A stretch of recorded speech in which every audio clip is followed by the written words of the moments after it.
¿Qué tal, amada familia? Dios te bendiga. Continuamos estudiando el libro del profeta Joel.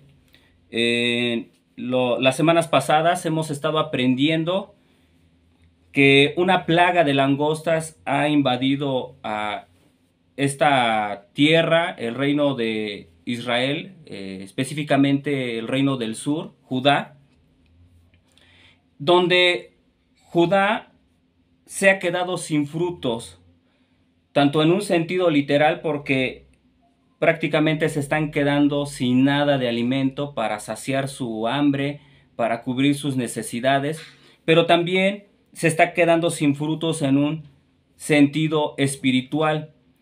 Aprendimos que tampoco ya no tienen los elementos como los frutos o los cereales para ofrecer las ofrendas. Esto quiere decir que el pueblo no tenía con qué alabar a Dios. El pueblo de Dios no está siendo aceptado, obviamente, porque no tenía qué ofrecer. También vemos que el pueblo de Dios no es perdonado por obvias razones, porque no tenían la libación, es decir, también una parte fundamental de la ofrenda que complementaba todo lo que se tenía que realizar, estos rituales que se tenían que realizar todos los días, 2 veces al día. El pueblo de Dios tampoco tiene, por así decirlo, al Espíritu Santo, que es representado en el Antiguo Testamento por el aceite de oliva. ¿Por qué? Porque los árboles, los olivos, están siendo descortezados, están siendo completamente destruidos por esta plaga. Entonces no tienen aceite, tampoco tienen lo necesario para prender las lámparas, para también hacer las ofrendas de los cereales, para amasarla. No tienen que ofrecer a Dios, y esto es un impedimento para poder ellos acercarse a Dios. No tienen nada, se encuentran con las manos vacías. También ellos se encuentran en una situación tan decadente donde está corriendo peligro su propia vida, ya que están con hambre. Entonces este pueblo se encontraba en esta terrible situación porque la plaga está afectándoles en el servicio diario, ¿verdad? Así que hoy vamos a ver cómo Joel hace una invitación, o más bien una exhortación al pueblo, y los llama al arrepentimiento. El título de hoy, familia, es un llamado al arrepentimiento. Así que vamos a orar. Señor hermoso, nos ponemos en tus manos, Señor. Comprendemos, Padre, que todo lo que tenemos, todo lo que somos, los recursos, nuestras habilidades, los frutos de nuestro trabajo, todo te pertenecen, Señor. Hoy aprenderemos que también tenemos que tener una actitud humilde ante ti, Señor, siempre, y que tenemos que ser sinceros contigo, Señor. Debemos de amarte genuinamente y no aparentar, Señor, y no solamente vivir una religión, Padre hermoso, sino realmente analizarnos y darnos cuenta en que estamos mal, Señor, delante de ti, y arrepentirnos para estar bien contigo, Padre. En el nombre de Jesús, amén. Entonces, el santuario, hoy veremos que el santuario y los sacerdotes son afectados por la plaga. Ya vimos cómo Dios hace un llamado a los borrachos, ¿verdad? En las primeras enseñanzas. Vimos también cómo Dios hace un llamado al pueblo en general, a los ancianos, también cómo hace un llamado a los agricultores, y hoy veremos cómo Dios hace un llamado, pero a los sacerdotes y a los ministros de Dios. Así que Dios nos hace también un llamado a nosotros, dado que nosotros también somos sacerdotes. La palabra de Dios, a cada uno de los que hemos creído en Jesucristo, nos ha llamado a formar parte de una nación santa. Ahora somos reyes y sacerdotes. Nos ha llamado a vivir apartados para Él. Somos apartados por Él, para su propósito, para su obra, para su gloria. Entonces también aplica a cada uno de nosotros. Y si somos ministros o líderes en alguna congregación, también va para nosotros. Pero no solo eso, sino también si tú eres un líder en tu hogar. Puede ser el padre, la cabeza del hogar, o aún la madre. Tú funges también un liderazgo dentro de tu familia. Y somos los primeros responsables en hacer este acto de arrepentimiento delante de Dios. Así que hoy Dios nos llama a un arrepentimiento, o más bien hace un llamado al arrepentimiento a su pueblo. Dios entonces nos muestra a través del libro de Joel que en los versículos 13 y 14 que el santuario y los sacerdotes también fueron afectados por la plaga. Los sacerdotes no tenían con qué trabajar en el santuario. Entonces, ¿qué debían hacer los sacerdotes en esta situación tan terrible que lo único que está haciendo Joel es usar esta situación triste, lamentable, difícil, que es un castigo obviamente para ellos, pero él lo está usando para decirles, si esto es terrible, si esto es duro, si esto es lamentable, lo que viene más adelante es mucho peor. Así que es necesario arrepentirnos en los momentos cuando vemos situaciones difíciles en nuestra vida. También eso nos lleva a decir, a analizarnos y preguntarnos, ¿estoy bien delante de Dios? Y si estamos bien delante de Dios, tal vez sea una prueba para manifestar también nuestra fe y nuestra dependencia de Dios. Pero si esto está sucediendo porque es la consecuencia de nuestras malas decisiones, tenemos que hacer caso, tenemos que atender esa voz, ese llamado al arrepentimiento. Entonces Joel al pueblo de Judá les llama a ceñirse, lamentarse y gemir, específicamente en estos versículos 13 y 14, a los sacerdotes y a los ministros de Dios. Pero repito, esto aplica a todos nosotros los que creemos en Dios por medio de Jesucristo, los que hemos puesto nuestra confianza en Jesucristo. Esto es también para nosotros. ¿Y por qué tenemos que ceñirnos? Es decir, alistarnos. ¿Por qué tenemos que lamentarnos o gemir? Porque fue quitado su mantenimiento. Esto hablando de los sacerdotes.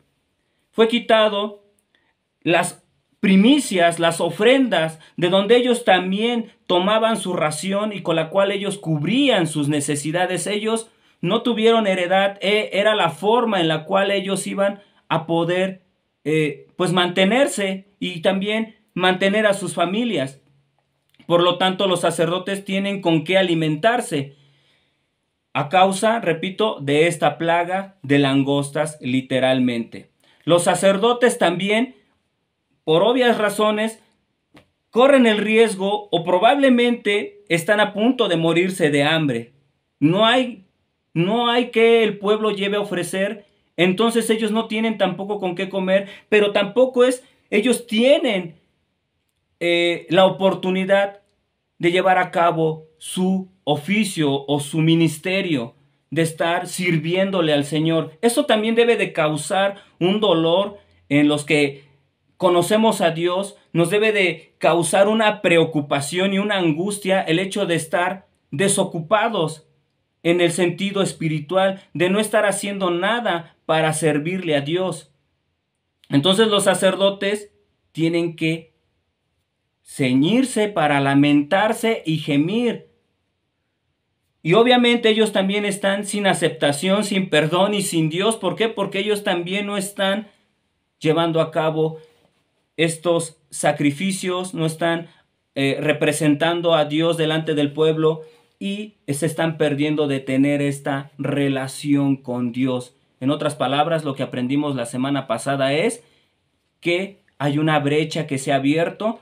Es como si esa relación se hubiera roto y ellos se sienten, se deberían, o probablemente muchos también, yo creo que hay personas o hubo judíos que sí les estaba doliendo en su corazón esta situación en el sentido espiritual. Así que acompáñame a leer los versículos 13 y 14. Dice así: ceñíos y lamentad, sacerdotes, gemid, ministros del altar, venid, dormid en cilicio, ministros de mi Dios, porque quitada es de la casa de vuestro Dios la ofrenda y la libación. Proclamad ayuno, convocad asamblea, congregad a los ancianos y a todos los moradores de la tierra en la casa de vuestro Dios, y clamad a Jehová. Había 3 ofrendas importantes. Aquí menciona 2. ¿Por qué? Porque quitada de la casa es de vuestro Dios la ofrenda y la libación. Pero también, si leemos la palabra de Dios, habla del holocausto. Los holocaustos también era un tipo de ofrendas, juntamente con la ofrenda que aquí menciona, que es a la específicamente se refiere a la de los granos o cereales, y la libación es la tercera. Entonces el holocausto significaba que el pueblo estaba completamente comprometido con Dios. Espiritualmente esto debe de afectarlos, o les estaba afectando mucho a las personas que verdaderamente, aunque fueran unos cuantos, porque siempre Dios ha mantenido un remanente, o siempre ha habido unos que verdaderamente son sinceros con Dios. Entonces ellos, al perder esta oportunidad, ellos se sienten mal delante de Dios. Eso les crea también un dolor. También la ofrenda de los granos, que es la que menciona aquí, esta requería harina y requería aceite, pero para obtener la harina se necesitaban ¿qué? Los granos, las semillas o los cereales. Y para obtener el aceite se necesitaba los olivos, se necesitaban los árboles, pero todo esto había sido consumido por la plaga de las langostas. Entonces no había tampoco ofrenda de granos. Y esta significaba el servicio de una persona comprometida con Dios. Hablamos ahora de la ofrenda de libación. La ofrenda de la libación era derramar vino.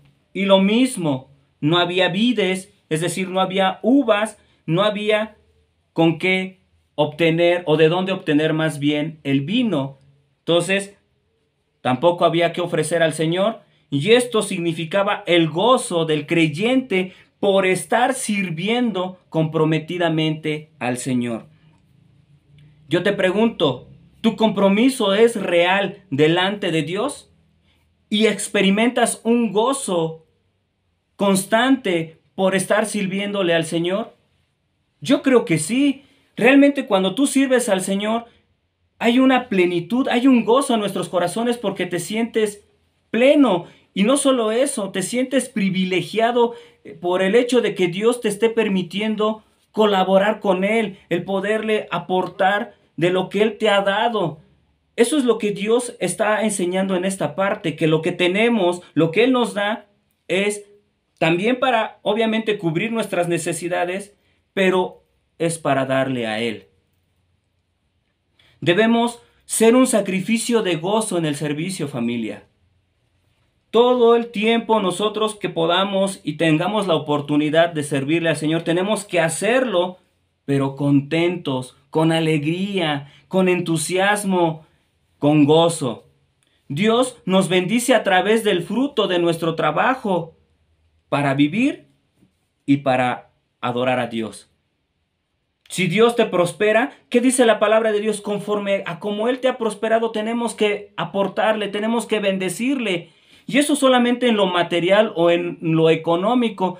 Pero muchos tenemos habilidades, tenemos conocimientos, tenemos herramientas, tenemos objetos o cosas que podemos usar para el beneficio de la obra. Y eso nos debe de generar un gozo, una gran alegría, el poder aportarle al Señor lo que nos ha dado.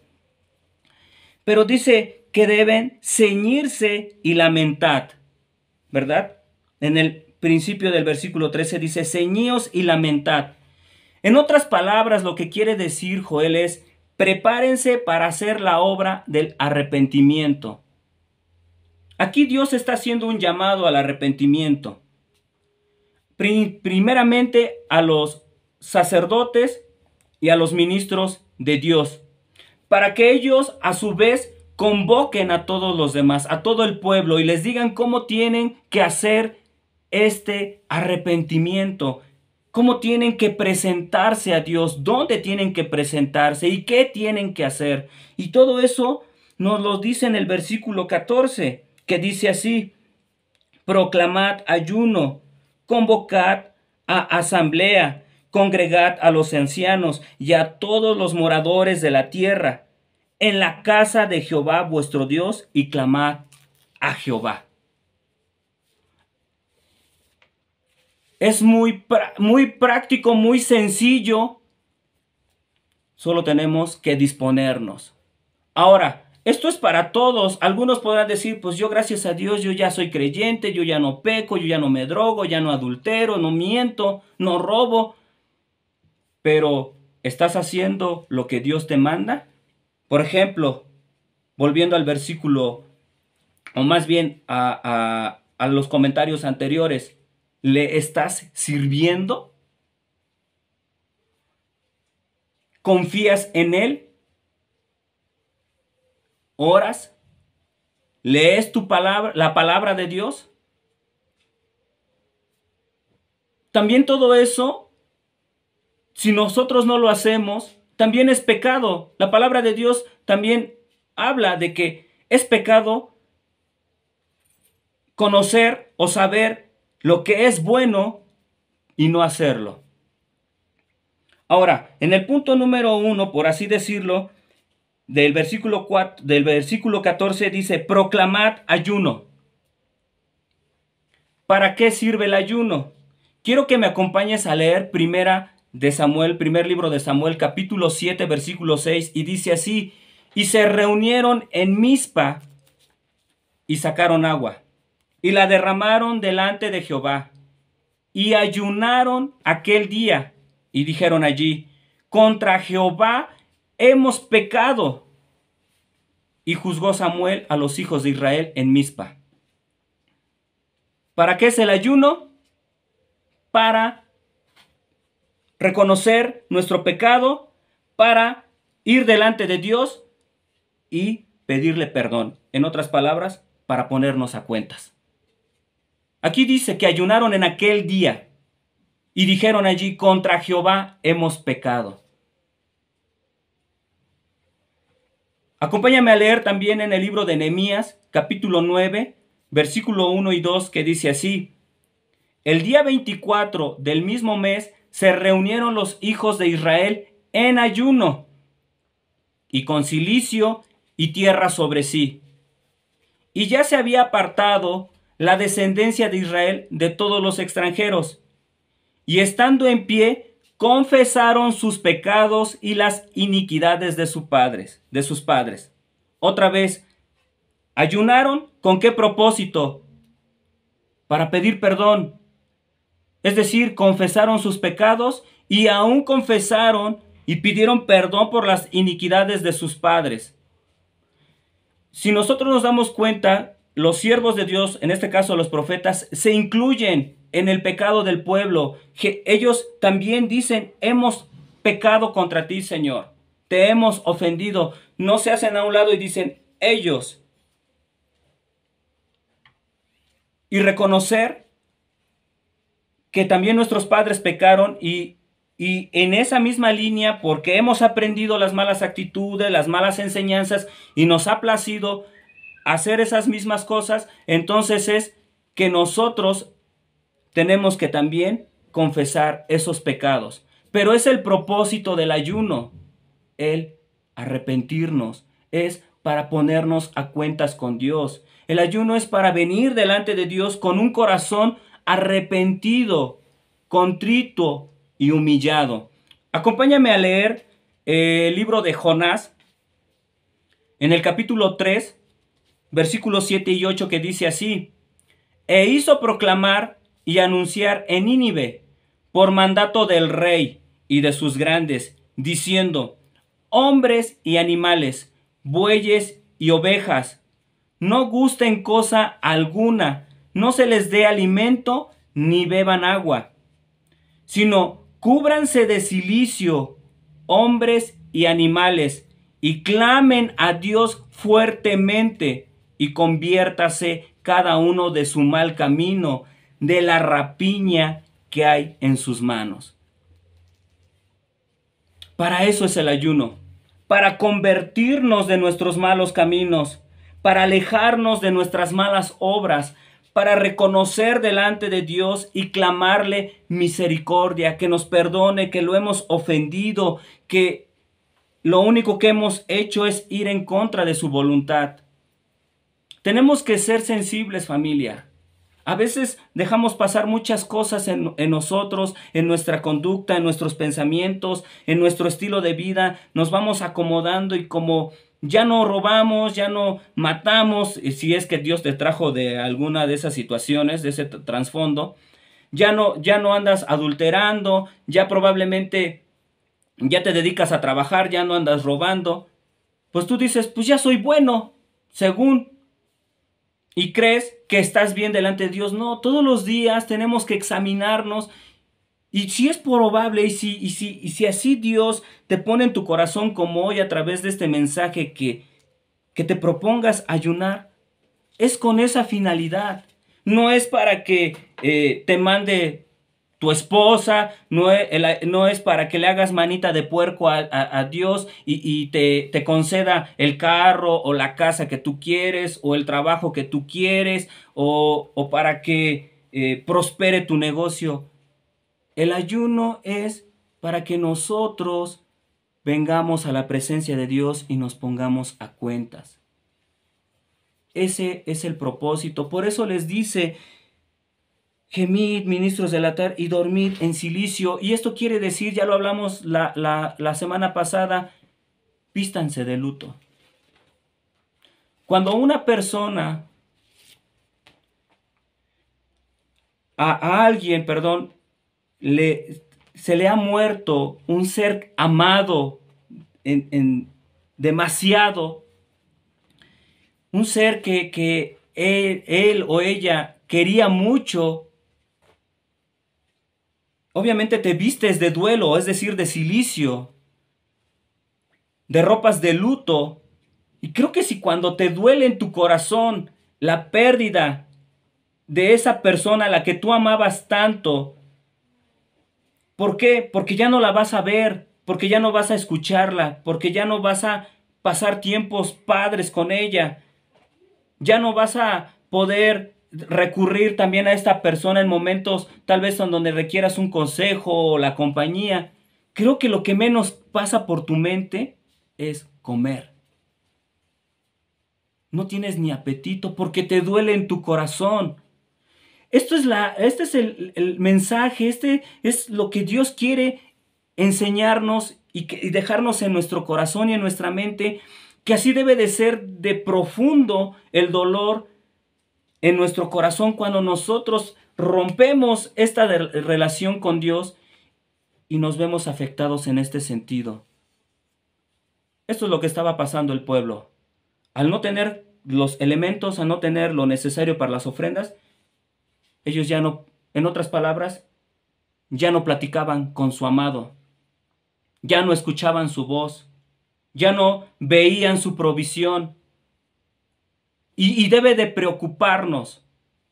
Y si Dios en su infinita misericordia, a pesar de nuestros errores, de nuestros pecados, a pesar de conocerlo y a pesar de tener a Jesucristo como nuestro Salvador, caemos en estos errores de ser tan descuidados, debemos de cambiar nuestra forma de pensar y debemos de identificar y de valorar este gran amor que si a nosotros no nos afecta.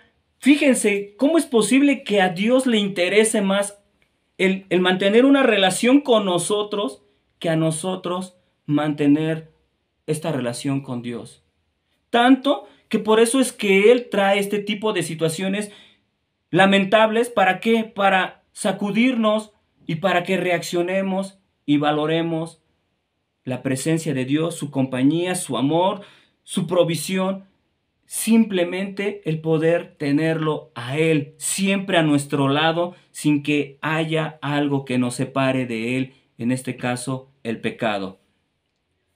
Nosotros al estudiar esto, al meditar en estos versículos, al darnos cuenta que el ayuno es para arrepentimiento, para estar con Dios, ya sea de manera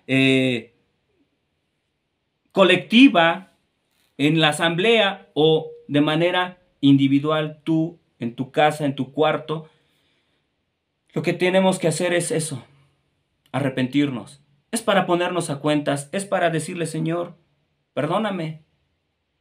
He sido difícil, insensible, te he fallado, sigo luchando con estas áreas, perdóname y ayúdame a salir adelante. No te quiero fallar más. No es para otras cosas el ayuno. Principalmente es para que nosotros estemos bien delante de Dios, para que siempre estemos a cuentas. ¿Qué es lo que está mal en tu corazón, familia? ¿Qué es lo que está mal en mi corazón? Es tiempo de detenernos y de autoexaminarnos, de darnos la oportunidad de identificar nuestros pecados. Y si de plano hay muchos errores en nuestra vida, ¿qué tenemos que hacer? Arrepentirnos. Tenemos que tomar una decisión de cambiar, de ya no seguir avanzando, alejándonos de Dios, sino de darnos la media vuelta e ir hacia Él. Ahora, si tú un día quieres ayunar, ¿qué tienes que hacer? Apartar un tiempo específico. Prográmalo. A veces tienes que hacer a un lado muchas cosas, muchos compromisos. Tú tienes que valorar qué es más importante. Lo que Dios te ha dado, es decir, las provisiones o el proveedor. ¿Qué es más importante? Es necesario ese día pagas tu teléfono, ese día te dedicas a leer su palabra, a escuchar su voz, a hablar con Él. Lo que tienes que hacer aquí, el día que tú quieras ayunar, es tomar ese tiempo, es decir, programarlo. Tienes que apartarlo. No tienes que haz de cuenta que tú estás haciendo una cita con el gobernador y sabemos que es más importante nuestro Dios, pero a lo que voy es que tienes que hacer una cita como para la persona más importante, que eso te animaría a cancelar o a no comprometerte en ese día que tú has destinado para ayunar, porque es para eso. Tienes que estar con el Señor. No puedes estar haciendo otras cosas y estar ayunando. No. Aquí lo que nos está enseñando la palabra de Dios es proclamar ayuno. Y proclamar es apartar un tiempo. Tenemos que apartar un tiempo específico. ¿Qué debes de hacer en el ayuno? Lo que leímos. No comer y no beber agua. Eso es el ayuno. Pero es con la finalidad, repito, ¿de qué? De ponerte a cuentas con Dios. ¿Cuántos días? Los que tú decidas. Aquí vimos al principio en la cita de referencia de Primera de Samuel que fue un día, en aquel día. Yo creo que es suficiente. ¿Para qué? Para ponerte a cuentas con Dios. No debes de comer ni tomar agua. ¿Para qué? Para reconocer que le has ofendido y que lo necesitas. Para clamarle misericordia. David Guzzi lo dice de esta manera, hablando del ayuno. Hagan que estar bien con Dios sea tan importante que incluso comer no sea importante. Cuando para ti es lo más importante estar bien delante de Dios, el hecho de la comida, el hecho de beber agua, no es lo primordial. Continuemos, familia. Punto número 2 es convocar asamblea según el versículo 4. ¿Y qué quiere decir con esto? Les está diciendo Dios a los sacerdotes: llamen al pueblo de Dios y a unirse y arrepentirse. Punto número 3. Congregad a los ancianos. Los líderes del pueblo deben dar especial importancia a ser parte de la obra de arrepentimiento. 4. ¿Dónde tienen que hacerlo? En la casa de Jehová vuestro Dios. En otras palabras, tienen que reunirse en el lugar donde se alaba a Dios, donde ellos pueden reunirse con Dios. Y 5. Clamar a Jehová. ¿Qué es clamar a Jehová? Es para todo esto. Tienes que convocarlos al ayuno y tienes que invitar a todo el pueblo, en este caso porque es un problema nacional. Tienes que llamarlos al templo. ¿Para qué? Para clamar a Dios. Tenemos que clamar a Dios, familia. Y clamar a Dios es un momento para volvernos a Él. Es un tiempo para decirle a Dios que hemos hecho mal. También es para rogarle que nos perdone, para decirle que hemos fallado y que no podemos más, que necesitamos de su ayuda. Es un tiempo para decirle que estamos totalmente quebrantados y dolidos por todo lo que hemos hecho contra Dios. También es un momento para decirle que necesitamos su perdón, que necesitamos su misericordia, familia. Para concluir, familia, acompáñame a leer el Salmo 51:17, que dice así: los sacrificios de Dios son el espíritu quebrantado, porque al corazón contrito y humillado no despreciarás tú, oh Dios. Amén. Vamos a orar. Amado Dios, gracias por tu palabra. Gracias por enseñarnos cuánto nos amas, Señor. Es lo que podemos ver, Señor. Tú, si quisieras, destruyes a la nación de Judá. Tú, si quisieras, destruyes al mundo entero, Padre, porque todos te fallamos. Sin embargo, tú nos llamas al arrepentimiento porque quieres estar con nosotros, Señor, siempre. Gracias, Padre, en el nombre de Jesús. Amén. Familia, Dios te bendiga.